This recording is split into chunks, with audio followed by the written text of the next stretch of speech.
I know everything. When are you going to get that? Redemption, they say, is possible, and it is the measure of a civilized society, and that is what EbonyLife have done with their second Netflix original ride of the year after an atrocious experience called Cheap Daddy 2.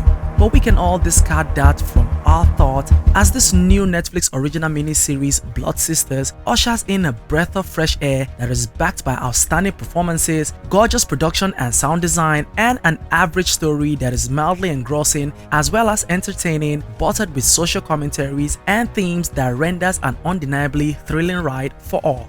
Let's review. Warning, few spoilers ahead. Because you're useless, that's why.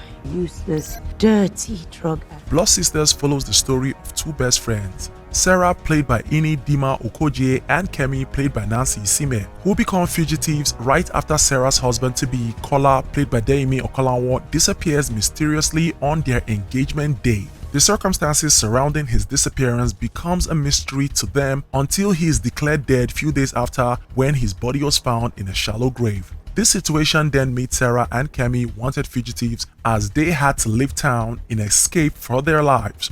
As everyone tries to find Kola's killer, more secrets about Kola, his siblings, mother, and family feud come to life. Blood Sisters borrows from a lot of crime thrillers before it that is smeared across all its 4 episodic run. From its camera and scene language, with how it plays with its characters and the formula of its execution. Malcolm McLean's cinematography is beautiful. The costumes are illustrious, the acting is compelling, and the overall narrative is interesting and entertaining to follow. But all this is not to say that the mini-series is even close to perfect, as it still doesn't capture the magic of those other known movies to which it owes its existence. But we'll get to that later. Directors B. Bandele and Kenneth Yang crafts a piece of cinema that is honestly okay in its telling, as they efficiently balance various tones, stylistic visual, and riveting performances to make it work, from It's a Bloody Affair of episode 1 all the way to The Catch, that is episode 4.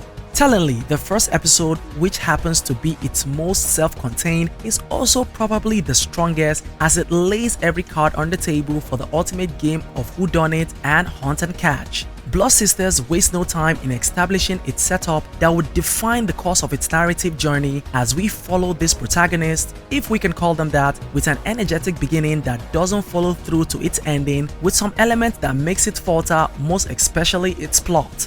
Cameos and subplots are thrown all over to no satisfying endeavor, from abuse, corruption, politics, organ trafficking, drugs, infidelity, amongst other societal issues, as most were too convenient and coincidentally mixed with misuse opportunity for us to fully invest with this event and characters, as most have no backstory and plot polishing.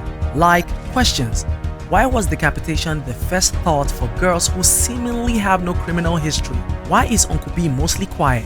What is his deal? Who was he before he started working for the Ademolas?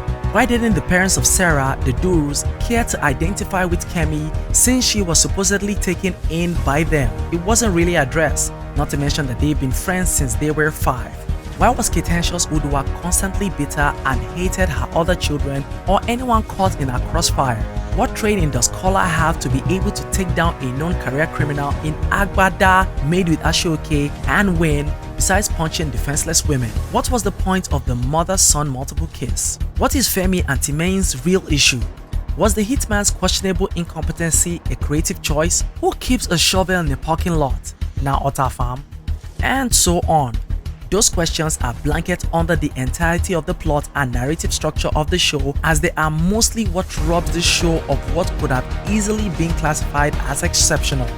But still, it doesn't take away from the enjoyment of the piece. Do not embarrass me this day. I'm so sorry, Mom. In the end, Blood Sisters is an absolute win for Nollywood cinema on a global network, as it basks greatly on its production value and stylistic noteworthy performances, and a rich cast who all brought their A-game that is entertaining and thrilling for the most part, with themes of friendship, the importance of family, class, power, even with unnecessary scenes, plot convenience, and half-baked characters. Blood Sisters has charm that some might say outweighs the flaw while sacrificing greater storytelling.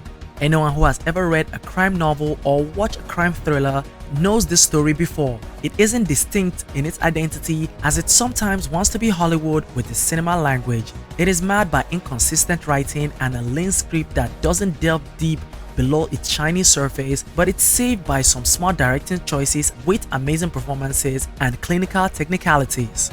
So, what do you think of our review? Do you agree? Do you not? Have you seen Blood Sisters? Be sure to let us know your take below. If you like this video, do give us a thumbs up. For more movie and TV related content, make sure you subscribe to Popcorn and Reels, hit the bell icon to get notified, and remember, wherever you are, never ever stop watching movies. Catch you guys soon. Wait, why is Timaine wearing a boob tube here? She doesn't want us to see full breasts. Shame.